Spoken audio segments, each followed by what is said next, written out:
ওই ফেরাউন না মানুষের দ্বারে দ্বারে গিয়ে বলে আনা রাব্বুকুমুল আলা, আমি হলাম সবচেয়ে বড় খোদা। তার ঘরে একটা মেয়ে সন্তান ছিল, আর তার জামানার মধ্যে একজন বুজুর্গ আল্লাহওয়ালা মানুষ ছিল।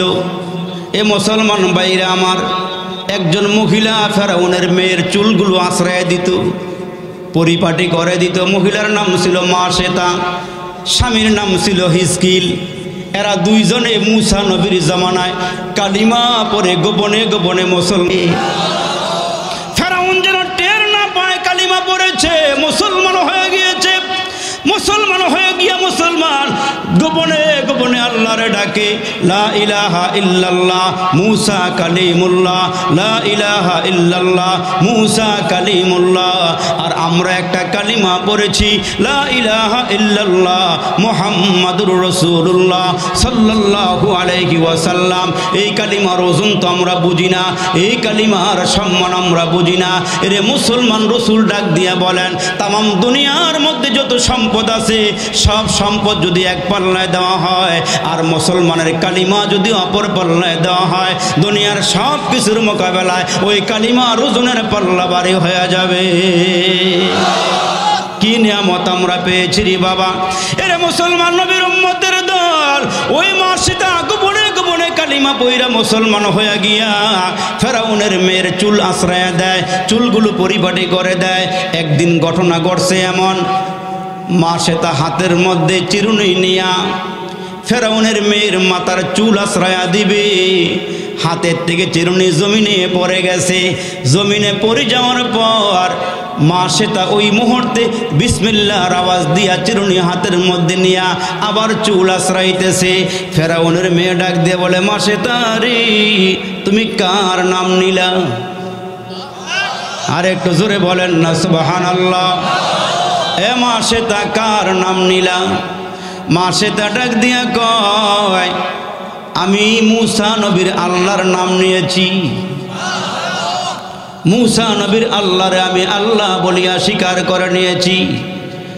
মাসেতা ডাক দিয়ে বলে, আমি আল্লাহরে আল্লাহ বলে স্বীকার করেছি।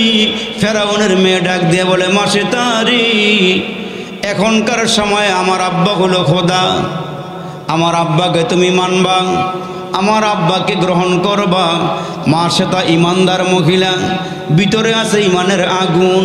মাসেতা ডাক দিয়া বলে, ফেরাউনের মেয়ে, মানুষ কোনোদিন মানুষেরই খোদা হইতে পারে না, প্রজার কোনোদিন রাজা খোদা হইতে পারে না। আমি তোমার আব্বারে খোদা বলিয়া মানতে পারবো না। আমারে যে বানাইছে, তোমারে যে বানাইছে, তোমার আব্বারে যিনি বানাইছেন, কুল কায়নাত যিনি বানাইছেন, তিনি হলো আমার রব, তিনি হলো আমার আল্লাহ। ওই মাওলার কালিমা পরে মুসলমান হয়ে গিয়েছি। ফেরাউনের মেয়ে চিন্তা করে, কি রে, আমার ঘরে থাকিয়া আমার আব্বার বেতন খাইয়া আমার আব্বারে মানে না, এটা কেমন কথা? না না, তা হইতে পারে না। মুসলমান বন্ধুরা রে আমার, ওই ফেরাউনের মেয়েটা দৌড় দিয়ে আব্বার সিংহাসনের কিনারায় গিয়া দাঁড়ায় ডাক দিয়ে বলে, বাবা, সবাই তোমারে খোদা বলিয়া মানলেও মাসেতা তোমারে খোদা বলিয়া মানে না, তোমারে খোদা বলিয়া স্বীকার করে না। মুহূর্তের মধ্যে ফেরাউন একটা বাহিনী পাঠাইছে, যাও মাসেতারে গিয়া বুঝাও সে যেন আমারে খোদা বলিয়া মানে। কিন্তু মুসলমান ভাইরা, আমরা যারা আল্লাহ স্বীকার করেছি, আমাদেরকে ফাঁসির কাস্টে ঝুলাইতে পারবা। আমরা যারা নবী মুহাম্মদকে নবী বলিয়া মানিয়া নিয়েছি, আমাদেরকে জ্বলন্ত আংরার মধ্যে শোয়াই দিতে পারবা। আল্লাহর কসম করে বলি, যতক্ষণ পর্যন্ত দেহে প্রাণ থাকবে, ততক্ষণ পর্যন্ত আমরা জবানে আল্লাহর নাম স্বীকার করব। মুসলমান ভাইরা রে আমার, আমাদেরকে মামলা হামলার ভয় দেখে কোনো লাভ হবে না, ফাঁসির কাস্টে ঝুলানের কথা বলিয়া কোনো লাভ হবে না। আমরা যারা ঈমান এনেছি, আমরা যারা আল্লাহকে আল্লাহ বলে স্বীকার করে নিয়েছি, আমরা কারো মুসলমান রক্তচক্ষুকে ভয় পাবো না, কারণ আমাদের মালিক হলো আল্লাহ। আমরা আল্লাহর স্বীকার করে নিয়েছি। আমাদেরকে মারতে পারবা, আমাদেরকে কাটতে পারবা, তারপরেও জীবন নিতে পারবা, আমাদের দেহের ভিতর থেকে আমাদের ঈমান নামক দৌলত নিতে পারবা না। ঠিক কিনা বলেন? মুসলমান ভাইরা রে আমার, ওই মাসিতার খবর পাইয়া ফেরাউনের বাঘিনী আসছে, এমন করে ধরছে। ফেরাউনের বাঘিনী ধরে কয় এখনো সময় আছে, ফেরাউন রে খোদা বলিয়া মানো। মা সেতায় নির্দ্বিধায় বলতেছে না, ফেরাউন কোনোদিন আমাদের খোদা হইতে পারে না, আমাদের খোদা হইছে আল্লাহ। জোরে কর সুবহানাল্লাহ। ফেরাউন অনেক গর্ব দেখানোর পরেও যখন দেখে না, একবারে অটল অবিচল আল্লাহতে বিশ্বাসী, আল্লাহর বিশ্বাস তার অন্তর থেকে যায় না আর যাইবেও না। এবারে ফেরাউন বলে একটা কাজ করো, এমনে যাইব না, এই মহিলারে ধইরা নিয়া তার বাচ্চা দুইটা সহ দইরা বিশাল ময়দানের মধ্যে গর্ত খনন করে ওই গর্তের মধ্যে একটা ডেকসি বসায়া, ডেকসির ভিতরে তেল ঢাইলা নিচ দিয়ে আগুন জ্বালায়া যখন দেখবা ওই ডেকসির তুলগুলো টকবক টকবক করে ফুটে, তখন এই মুহূর্তে এই মা সে তার ছোট্ট মেয়েকে তার কোলের থেকে টান দিয়া নিয়া ওই আগুনের মধ্যে গরম তুলের মধ্যে ফালাইয়া দিবা, ডর ভয় দেখাইবা। তারপরের বাচ্চাটা নিয়া দুইজন বাচ্চা মহিলার, একজন বাচ্চা মায়ের বুকের থেকে দুধ পান করে আর একটা বাচ্চা মায়ের সামনে হাঁটাচলা করে। যখন মুসলমান তারে হাত পায়ে রশি লাগাইয়া ওই ফেরাউনের বাহিনী গরম তৈলের কাছে নিয়া বাচ্চাটারা ডাক টান দিয়া বুকের থেকে নিয়ে বলতেছে, এখন তুমি যদি ফেরাউনকে খোদা বলিয়া না মানো তাহলে প্রথম তোমার এই বাচ্চাটাকে টান দিয়া নিয়া গরম তৈলের মধ্যে ফালাইয়া দিব, দেখো তুমি কি করবা। ফেরাউনের ওই বাহিনীর সামনে মা সেতায় করে, আমার বাচ্চা কেন আমারে গরম তৈলের মধ্যে ফালাইলো, আমি এক আল্লাহতে বিশ্বাসী, আমি আল্লাহ ছাড়ব না, আমি আল্লাহ ছাড়ব না। মুসলমান যুবকের আরে আমার তলগুলো টকবক টকবক করে ফুটা শুরু হয়ে গেছে। শুনতে বড় সহজ কিন্তু কাজটা বড় কঠিন। ফেরাউনের বাহিনী তলগুলো গরম হয়ে টকবক টকবক করে যখন ফুটা শুরু হয়ে গেছে, এরে যুবক বন্ধুরা রে, ওই মুহূর্তে মা সে তার কোলের থেকে বাচ্চাটা টান দিয়া নিয়া গরম তুলের মধ্যে ফালাইয়া দিয়েছে। গরম তুলগুলো টকবক টকবক করে ফুটে, যেই মুহূর্তে মা সে তার কোলের থেকে বাচ্চা টান দিয়া নিয়া গরম তুলের মধ্যে ফালাইয়া দিয়েছে, ওই গরম তুলের মধ্যে বাচ্চাটা পড়িয়া একবার নিচে যায়, আবার ওপরের দিকে উঠে। মা তো হাউমাউ করিয়া কান্না শুরু করিয়া দিয়েছে। আল্লাহর কি মর্জি, ওই মুহূর্তে দুধের বাচ্চাটা গরম তৈলের মাঝখানে পড়িয়া মাকে ডাক দিয়া কয়, মারে চিন্তার কোনো কারণ নাই, এরে মা তুমি ইমানদার, ইমানদার মহিলার বাচ্চা আমি, তুমি জানো না দেখতে দেখা যায় গরম তৈল, কিন্তু আমার আল্লাহ গরম তৈলটারে আমার জন্য ফুলের বাগান বানায়া দিছে। আল্লামা কাজী সানাউল্লাহ পানিপত্তি তাফসীরে মাজহারির মধ্যে লেখেন, ওই যে মুসলমান দুধের বাচ্চাটা আল্লাহ পাক তার জবান খুলিয়া দিয়েছে, কিছুক্ষণের মধ্যে দ্বিতীয় বাচ্চাটাকেও নিয়ে ফালাইয়া দিয়েছে। এখন দ্বিতীয় বাচ্চাও গরম তৈলে, প্রথম দুধের বাচ্চাটাও তৈলের ভিতরে। ফেরাউনের বাহিনী ডাক দেয়, কয় মা সেতারে এখন তোমার পালা, তোমারও গরম তৈলের মধ্যে ফালানো হবে। মা সেতায় ডাক দিয়ে বলে, আমি জানি আমার জীবন দেওয়া লাগবে, আমার প্রত্যেকটা পশমের গোড়ায় গোড়ায় যদি একটা করে জীবন হইত, ওই প্রত্যেকটা জীবন আমি আমার আল্লাহর জন্য দিয়া দিতাম। তবে ওই মুহূর্তে মা সীতা ডাক দিয়া বলে, ফেরাউনের বাহিনী শুনো, আমার দুইটা বাচ্চা গরম তৈলের মধ্যে পালাইছো, আমারও শেষ করে দিবা আমি জানি, তবে একটা আবদার করি তোমাদের কাছে, একটা দরখাস্ত করি তোমাদের কাছে। কয় কি দরখাস্ত? কয় দরখাস্ত হইল, আমরা তিনজন যখন দুনিয়ার থেকে বিদায় নিব, আমাদের তিনজনের হাড্ডিগুলোকে একসাথ করিয়া মাটির নিচে একটু দাফন করিয়া দিও। হাসরের কঠিন ময়দানে আমি যেন কবর থেকে দুইটা বাচ্চা কোলে লইয়া আল্লাহর সামনে দাঁড়াইতে পারি। আমি মা যেন দুইটা বাচ্চা মন ভরিয়া দুধ পান করাইতে পারি নাই, মন ভরিয়া বাচ্চাগুলোকে আদর করতে পারি নাই, আমি আমার হক হক আদায় করতে পারি নাই, তুমি দুইটা বাচ্চার হাড্ডি সহ আমারে দাফন করিয়া দিও। হাসরের কঠিন ময়দানে যেন আল্লাহর সামনে এই দুইটা বাচ্চা নিয়ে দাঁড়াইতে পারি। মাটির নিচে দাফন করে দেওয়া হয়েছিল।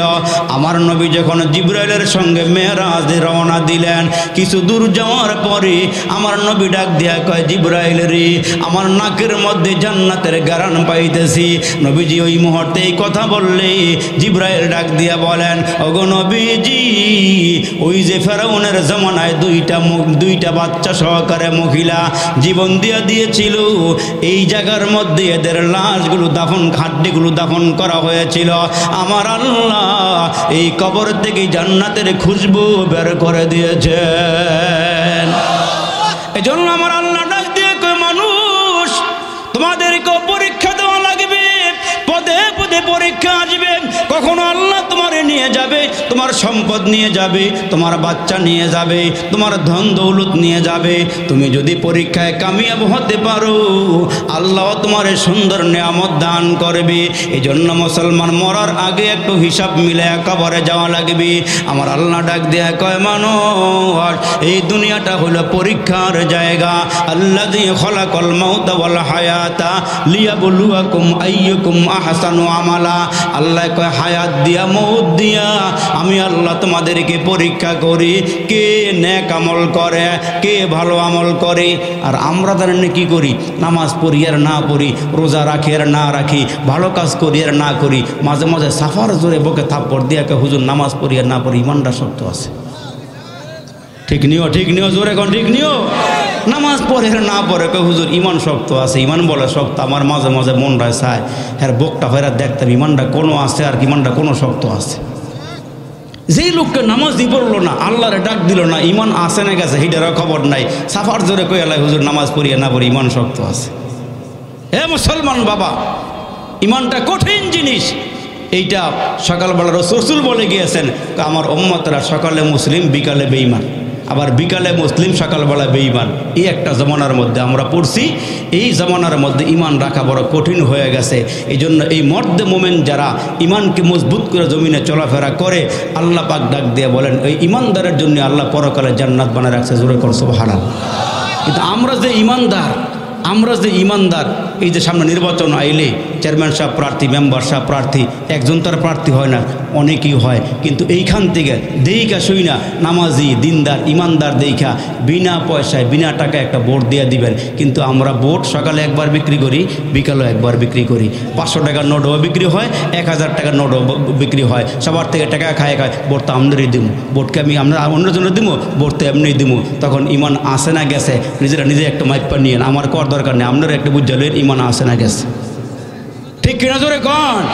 এই জন্য ইমান বড় কঠিন জিনিস। ইমান সবাই রাখতে পারবে না, আর ইমান নিয়ে কবরে যাইতেও পারবে না। এই জন্য মুসলমান ভাইরা একটু ভালো করে খেয়াল করে শোনেন। আল্লাহ পাক ডাক দিয়ে বলেন, দুনিয়াটা হলো পরীক্ষার জায়গা। এই পরীক্ষায় কে উত্তীর্ণ হইবা, এখন তো আমার আল্লাহ কিছুই কয় না। মুসলমান গাঁজা খাইলেও কিছু কয় না, হেরোইন খাইলেও কিছু কয় না, ইয়াবা খাইলেও কিছু কয় না, সুদ খাইলেও কিছু কয় না, ঘুষ খাইলেও কিছু কয় না, জিনা করলেও কিছু কয় না। কিন্তু আল্লাহ ডাক দিয়া কয়, দুনিয়াটা পরীক্ষার হল। এই যে ছেলেমেয়েরা স্কুলে পরীক্ষা দেওয়ার জন্য গেছে, যখন প্রশ্নপত্র হাতে দিছে, ছেলে লেখতেছে 10 আর 5 20, 10 আর 5 19 লেখতেছে। স্যারের কাছে গিয়া পিঠে হাতে আরকে ভালো করে লেখ, ভালো করে লেখ। হ্যাঁ তো বুঝতেছে, মনে হয় ভালোই লেখছে। স্যারে কয় পরে বুঝবানে, যখন পরীক্ষার পরে যখন রেজাল্ট আউট হইব তখন বুঝবা তুমি কি লেখছ আর কি ঘোড়ার ডিমটা পাইছ। এখন মুসলমান ভাইরা, এখন আল্লাহ যদিও কিছু কয় না, রমজান মাসে দিনের বেলা ডাইলের বড়া খাইলেও আল্লাহ কিছু কয় না। কিন্তু আল্লাহ বলেন, দুনিয়াটা পরীক্ষার হল, এইখানে আমি কিছু বলবো না, তোমার বলা শুরু হবে কবর থেকে। জোরে বলেন ঠিক না বেঠিক? তোমাকে ধরা শুরু হবে কবর থেকে। এই জন্য ওইখান থেকে তোমার শুরু হইব তোমার হিসাব নিকাশ। এই জন্য মুসলমান, এখন তো আমরা বুঝি না, আল্লাহ ধরনা বিদায় আমরা বুঝি না। কিন্তু একটা সময় আসবে, যে সময় আল্লাহ আমরা ধৈরা সব পুঙ্খানুপুঙ্খানু হিসাব নিবে। আল্লাহ বলেন, মা ইয়ালফিজু মিন কাউলিন ইল্লা লাদাইহি রাকিবুন আতীদ। কয় তোমার জবান দিয়া যেইটা বের হয়, বের হওয়ার সঙ্গে সঙ্গে আল্লাহ তাআলা ওই ফেরেশতা দিয়া লেখা নাই, কিরামান কাতিবিন ইয়ালামুনা মা তাফআলুন। তুমি যা করতেছ, দিনে করো রাতে করো, যেখানেই করো, সকালে বিকালে, ছোট বড় গুনাহ নেক যা করো সব কিছু আমলনামার মধ্যে ফেরেশতারা লিখতেছেন। সময় স্বল্পতার কারণে বলা যাইতেছে না। আমলনামাটা কত বড় হবে জানেন? এই যে আমাদের হায়াতের জীবনের ফিরিস্তি আল্লাহ সব লেখায় নিতেছেন। ওই হাসরের ময়দানে একটা আমলনামা তোমাকে ধরায় দেওয়া হবে। আল্লাহ রসুল বলেন মানুষের চোখের দৃষ্টি যত দূর পর্যন্ত যাবে আমলনামাটা তত বড় হয়ে সামনে আসবে। জোরে করো সুবহানাল্লাহ। আল্লাহ বলবেন ইকরা কিতাবাক, এই বাগান বাড়ির মানুষ আমলনামা পড়ো। তখন বান্দা তাকায়া দেখবে, ওই দিন পড়তে পারবেন, আল্লাহ একটা সিস্টেম করে দিব, পড়তে পারবেন। তখন বান্দা তাকায়া দেখবে লা ইউগাদিরু সগীরাতাও ওয়ালা কাবীরাতান ইল্লা আহসাহা। বান্দা তাকায়া দেখবে জীবনের ছোট বড় জানা অজানা সব কিছু আমলনামার মধ্যে লেখা। তখন বান্দা এই আমলনামা দেখে বলবে আল্লাহ আমি কি কাজটা করছিলাম, আল্লাহ আমি কি এটা করছিলাম। আল্লাহ বলেন বান্দা তোরটা তুই ভালো করে দেখোস না। তখন বান্দা আল্লাহর সামনে ঠাডা একটা মিথ্যা কথা কইব, আল্লাহ এগুলো আমি করি নাই। আল্লাহ বলবেন দেখ এইখানে ফাঁকি দেওয়ার মতো কোনো সুযোগ নাই। দেশ গ্রামে আব্বারে ফাঁকি দিছস, মারে ফাঁকি দিছস, চেয়ারম্যানরে ফাঁকি দিছস, মেম্বার সাহেবকে ফাঁকি দিয়া কত গুনাহ করছস। মেম্বার সাহেব একদিক দিয়া গাঁজা করে ধরছে, আরেক দিক দিয়ে ইয়াবা করে দৌড় মারছে, এমন নাই? নাই। চোখ ফাঁকি দিয়ে গুনাহ করা যায়, কিন্তু আল্লাহর চোখ কুদরতি চোখ ফাঁকি দেওয়া যায় না। আল্লাহকে বান্দা আমি সব দেখি কিন্তু আমি ধরি না, আমি আল্লাহর ধরার সময় আছে। এই জন্য মুসলমান বাবা একটা সময় আসবে আমলনামার সামনে তুলে ধরা হবে, বান্দা তাকায় দেখবে সব কিছু লেখা, কিন্তু মুসলমান বান্দা ওই মুহূর্তে বলবে আল্লাহ আমি এই কাজটা করি নাই। তখন অটোমেটিকলি আল-ইয়াওমা নাখতিমু আলা আফওয়াহিহিম, আল্লাহ বলেন সঙ্গে সঙ্গে তোমার জবানে একটা তালা লেগে যাবে। জবান বন্ধ হয়ে গেলে আমরা বলি বোবা, কথা বলতে পারে না, কিন্তু হাসরের দিন আল্লাহ বলেন এই জিহ্বার আওয়াজটা তোমার হাতে চলে আসবে, তোমার পায়ে চলে আসবে, তোমার চোখে চলে আসবে, তোমার কানে চলে আসবে। এগুলো তোমার সামনে দাঁড়ায় বলবে আল্লাহ হাত দিয়ে এই গুনাহ করছে, পাও দিয়ে এই গুনাহ করছে, চোখ দিয়ে এই গুনাহ করছে, কান দিয়ে এই গুনাহ করছে। তখন বান্দা বলবে আরে এই অঙ্গ প্রত্যঙ্গের জন্য কত টাকা পয়সা খরচ করছি, কত সময় খরচ করছি, আর এগুলো আমার বিরুদ্ধে দাঁড়ায় গেছে। আল্লাহু আকবার, আল্লাহু আকবার। ওই দিন বাঁচার কোনো গতি নাই, ওই দিন বাঁচতে পারবে না যদি আল্লাহ আমারে না বাঁচাইয়া দেয়। এই জন্য আমার আল্লাহ ডাক দিয়ে কয় মানুষ 24টা ঘন্টা আমি আল্লাহ তোমারে জানাইয়া দিলাম, তুমি আমারে একবার আল্লাহ বলিয়া ডাক দিবা। আমার বাচ্চা নাই, ছেলে নাই, মেয়ে নাই, আমার কেউ নাই, কেউ নাই। তোমরা যখন আমারে আল্লাহ কয়ে ডাক দাও তখন আমি মাওলার কুদরতি দিলটা ঠান্ডা হয়ে যায়। এই জন্য মুসলমান বন্ধুরা দোয়া করে যান। আর কয়েকটা কথা বইলা দোয়া করিয়া দিব। এজন্য মুসলমান বাবা আমার হাত পা যেন আমার পক্ষে সাক্ষ্য দেয়। এই জন্য আল্লাহ পাকের রসুল বলেছেন এই তোমার হাতের মধ্যে আঙ্গুলের মধ্যে কর আছে, এই কর গনিয়া গনিয়া জিকির করো সুবহানাল্লাহ, আলহামদুলিল্লাহ, আল্লাহু আকবার। আর মৃত্যুর জন্য প্রস্তুতি নেও, কারণ তোমাকে একদিন মরতে হবে। মরার আগে আগে হিসাব মিলে কবরে যাও। আল্লাহ আমাদেরকে বুঝার আমল করার তৌফিক দান করুক, বলেন আমিন। সবাই দুরূদ শরীফ পড়েন আল্লাহুম্মা সাল্লি আলা মুহাম্মাদ।